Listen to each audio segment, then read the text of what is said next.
Today's episode brought to you by Conduit Clothing Company. If I sound more comfortable today than I usually do, it's because I'm wearing my brand new Conduit Clothing hoodie.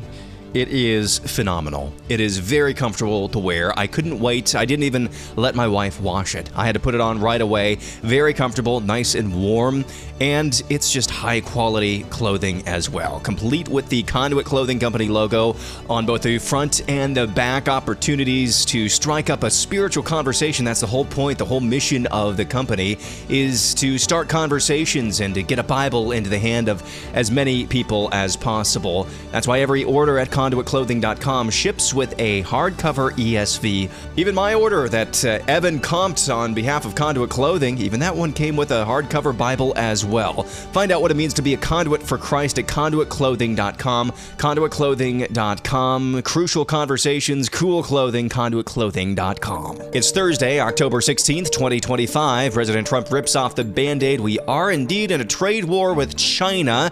The Democrats' growing list of demands to reopen the government, and one actress laughs off the trans agenda. That's next on the AM Update.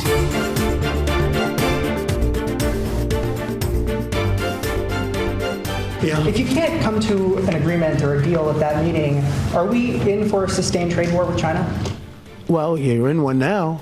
Look, we have 100% tariff. If we didn't have tariffs, we would be exposed as being a nothing. We would have no defense. There is President Trump at the White House yesterday talking about the ongoing trade war with China. It's something that we've been joking about on the AM Update for months now. Don't call it a trade war. Well, there's President Trump ripping the Band-Aid off. More on that in just a little bit. Trump was at the White House yesterday, took questions from reporters. The entire point of that meeting was to tout the FBI and broader DOJ's Operation Summer Heat, the crime crackdown. It happened all over the country, touting 32,000, I believe is the number I saw, 32,000 arrests in their Operation Summer Heat, cracking down on violent crime across the country. President Trump also provided an update on their operations against narco-terrorists in the Caribbean. Well, I don't want to tell you exactly, but we are certainly looking at land now because we've got the sea very well under control.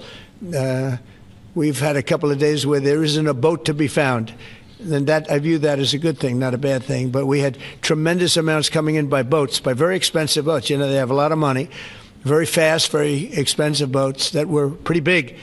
And the way you look at it is every boat that we knock out, we save 25,000 American lives. At that same press conference at the White House, President Trump once again laid the blame of the government shutdown at the feet of Democrats, including Chuck Schumer over in the House, which has already passed a clean continuing resolution. House Speaker Mike Johnson laid out the growing list of demands from Democrats in order to reopen the government. And they would send $500 million to liberal news outlets by refunding the Corporation for Public Broadcasting.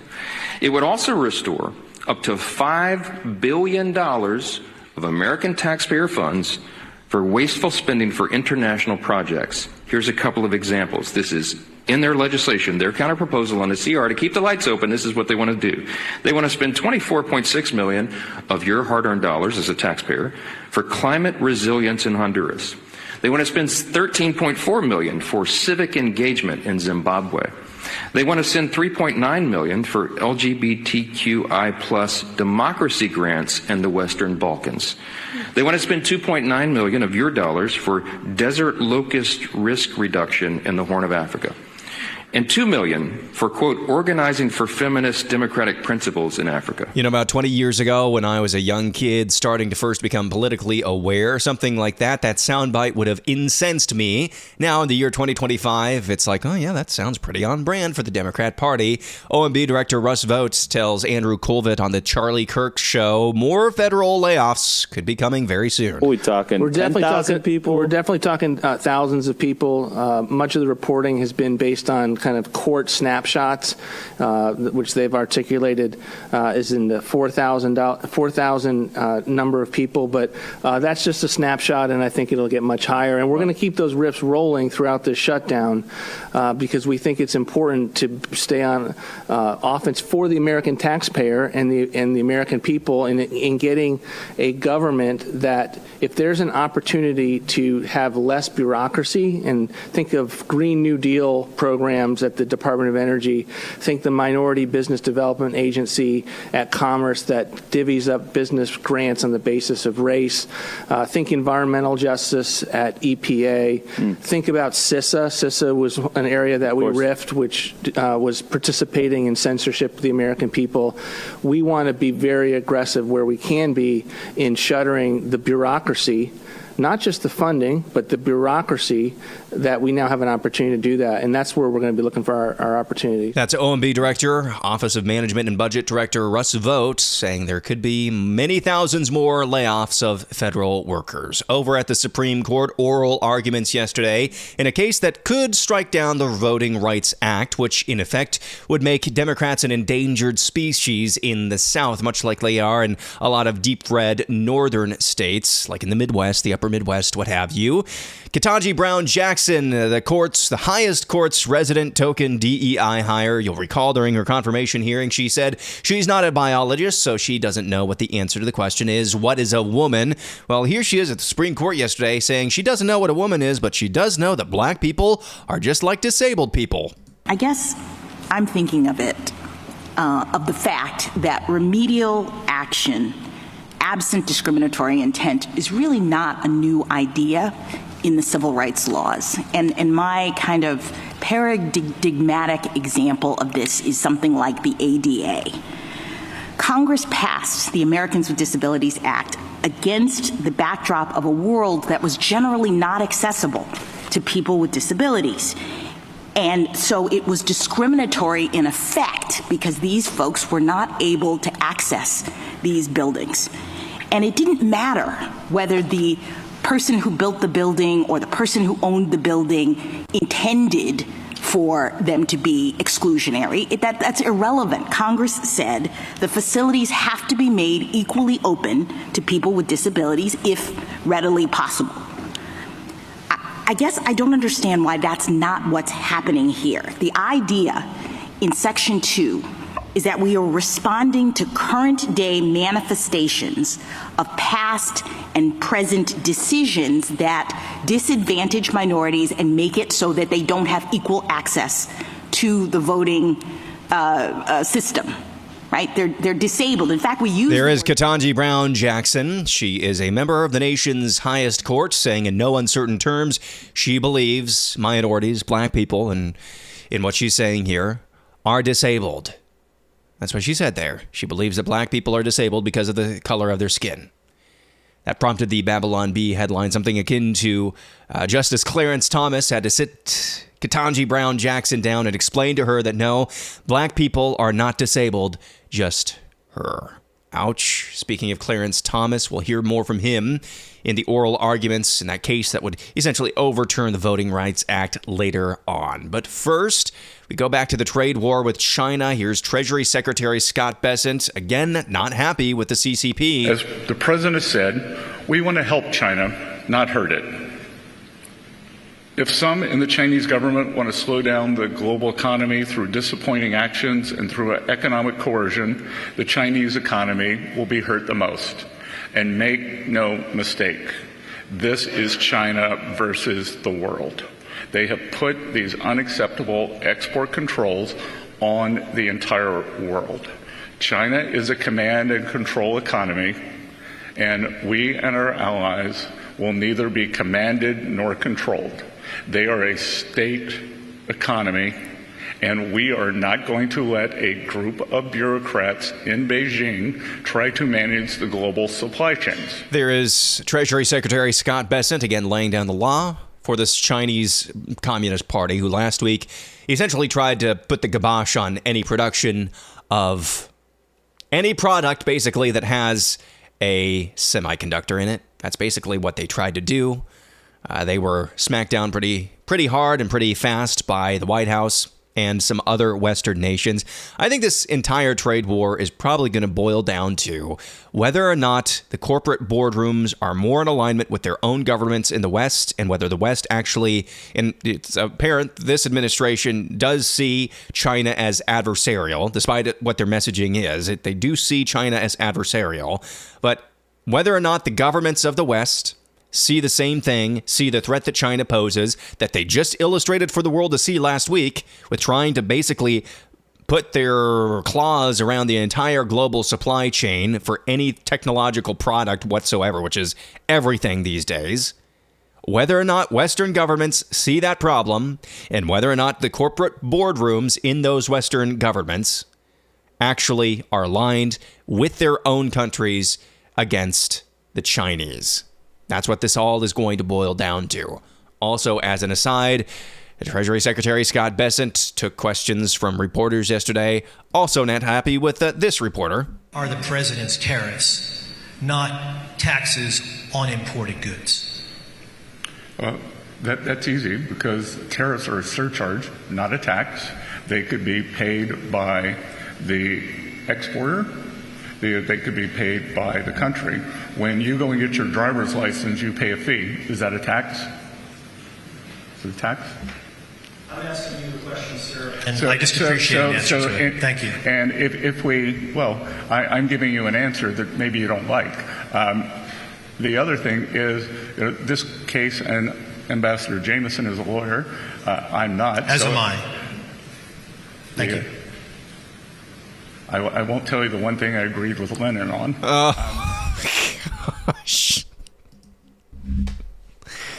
There's the homosexual Treasury Secretary dropping the I won't tell you the one thing I agreed with Vladimir Lenin on. Lenin, notorious for his hatred of lawyers. Now, Treasury Secretary Bessent's example there of, hey, when you pay a fee to get your driver's license, is that a tax? Yes. It's not exactly a great defense of tariffs in my estimation. Well, when we come back, there's a new plan, allegedly, that the Trump administration is cooking up for immigration that I kind of happen to like. Also, a pretty well-known actress laughs off the trans agenda. How dare her? We'll talk about all that and more coming up next.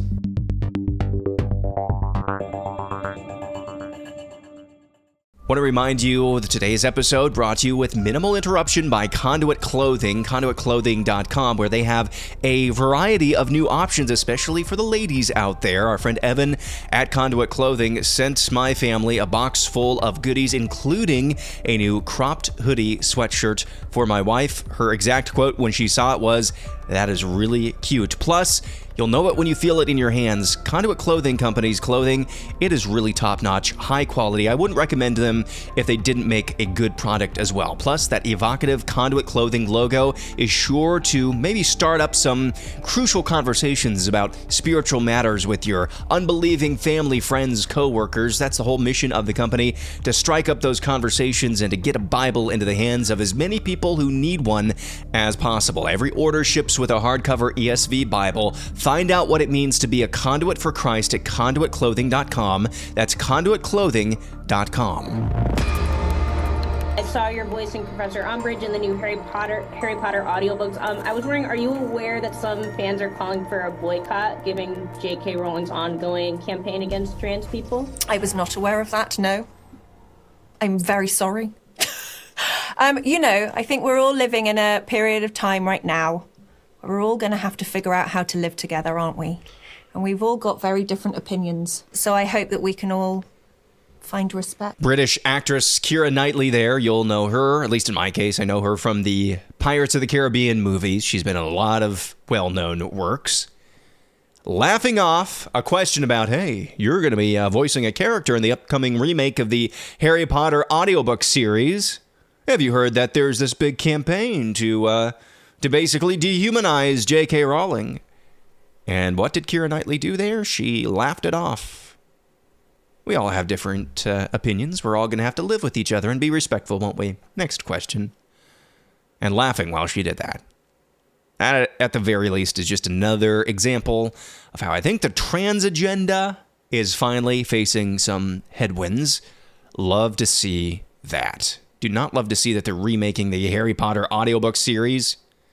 The Jim Dale read of the Harry Potter books is perfection. Please don't mess with that. That's neither here nor there. Do like to see this as well. This is according to the New York Times, but I actually like this story. That's why I'm reading it. And it's not necessarily quoting anonymous sources in an attempt to smear. The Trump administration is planning a drastic refugee system rehaul and overhaul, prioritizing what? English speakers, the gall, white South Africans or Afrikaners, and Europeans opposing immigration and supporting populist parties like Germany's Alternative for Germany. These are proposals submitted in April and July by the State Department and Department of Homeland Security. Trump, of course, suspended refugee admissions on day one, directing agencies to assess if resettlement serves U.S. interests. Vice President J.D. Vance criticized Germany's suppression of Alternative for Germany. Trump already granted priority to Afrikaners from South Africa and cited heightened white vulnerability to crime, which is true. There's a targeted discrimination campaign going on for decades in South Africa. I mean, that's just a wild plan. Prioritizing English speakers, the gall, the unmitigated bigotry of actually preferring people who are most likely to, on day one, become a contributing member of society. Let's go now to the steps of the U.S. Capitol, where a reporter for Lindell TV, reporter's name is Allison Steinberg. So Allison went and confronted Nancy Pelosi on the steps of the U.S. Capitol about whether or not Nancy Pelosi is responsible for not calling the National Guard on January 6th. Here is how Pelosi responded. You refuse the National Guard on January 6th. Shut up. I did not refuse the National Guard. The president didn't send it. Why are you coming here with Republican talking points? So there's Nancy Pelosi, had one too many mimosas down on K Street, it sounds like, snapping at poor Allison Steinberg at Lindell TV. Got right in her face, looked like she was about to throw a punch. Shut up! Started waving her bony, old, decrepit finger around in that reporter's face. I think it's time for old Nancy to retire. Nice long retirement. So we talked in passing about Secretary of War Pete Hegseth's new directives for how media access is going to be doled out at the Pentagon. Basically, every major press outlet from legacy media refused to sign on to the Secretary of War's new directives. Now, these new directives were meant to basically restrict access so that reporters can't just walk around the Pentagon and see all of these generals going into different rooms and which generals are meeting with which officials and so on and so forth. It was a security issue. Basically, every major press outlet declined to sign on because they believe in the First Amendment. Yes, the same outlets, MSNBC, Reuters, Associated Press, all of these same outlets who have spent the last decade smearing any sort of thing that moves if it is any sort of related to President Trump. They're now defenders of democracy and the First Amendment. Well, apparently yesterday, Secretary of War Pete Hegseth followed through. They had the Pentagon revoke and confiscate credentials and badges of basically every member of the media associated with those media and press organizations who did not sign on to these new directives. This is going to get lost in court somewhere, I would guess, but shows that the Secretary of War is serious about his new guidelines for media access at the Pentagon. And now here's this. This is a 2-minute smackdown from Supreme Court Justice Clarence Thomas on just what is wrong with the Voting Rights Act, which the Supreme Court, from all reporting, seems to be poised to strike down. What role did Robinson play in the development of SB 8? Justice Thomas, Robinson is the only reason SB 8 exists. We fought tooth and nail in the Robinson litigation itself in telling the courts that we did not think the Constitution permitted us to draw a second majority black district. As you know, under protest, we drew SB 8 because the threat was that the federal courts were going to do it if we didn't. And I think that's the best way to conceive of why SB 8 exists. We would never pass SB 8 in the first instance without Robinson, Justice Thomas. What were the findings in Robinson? The finding by the Middle District in Robinson was that plaintiffs in this case were likely to show a violation of Section 2, and the likely violation, and I'm using very broad terminology because I do not know what the underlying violation is. I can't articulate that for you, Justice Thomas, because I don't think anybody can. But I think the finding in the district court's mind in that case was that the likelihood of a Section 2 violation meant that a majority black district was required, a second one. And I think that was the bottom line, and when our legislature saw that, we understood the marching order, and that's why you see SB 8 as it exists today. Just briefly, what were the findings that led to that conclusion? Well, Your Honor, running through the preconditions and the totality of the circumstances, I think the totality of the circumstances did most of the work for the Middle District in Robinson.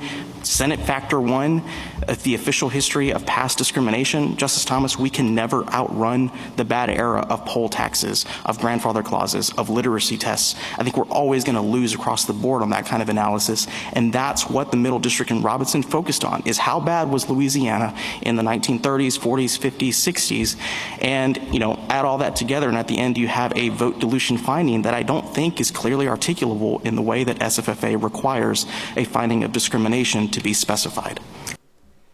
So there is Justice Clarence Thomas cross-examining, questioning the Louisiana Solicitor General about another court case, Robinson, which was the predicate for a number of these gerrymandered districts, especially in the South, drawn on the basis of race. And now the Supreme Court, that case together with the Voting Rights Act, that has basically come up with a lot of districts that are just reliably blue because they are drawn on the basis of the skin color of the constituents of those congressional districts. And Clarence Thomas, as he is so skillful in doing, asking, that's a friendly Solicitor General. The Solicitor General is arguing against Louisiana law, as well as the other case, Robinson, and the Voting Rights Act. Simple, very simple questions that completely dissemble any argument in favor of drawing racially based lines for congressional districts. Again, it's one of those things where it's like, how did this ever come into existence in the first place? But it seems like never a sure thing till we see the final ruling, but it seems like the Supreme Court is set to overturn these racially drawn districts. And finally, poll of the week, a totally inconsequential poll. I asked you which will end first. I gave you 3 options, actually 4 options, and the ability to comment. First option is government shutdown. Which will end first? Government shutdown. Second option, the AM update shutdown. I'm not mad at all, just immensely disappointed that for whatever reason, between my podcast hosts, between Apple, what have you, I have not reliably been able to get out episodes at the time you expect them every morning for basically the last 2 weeks. The year is 2025, and we can't figure out simple RSS feeds.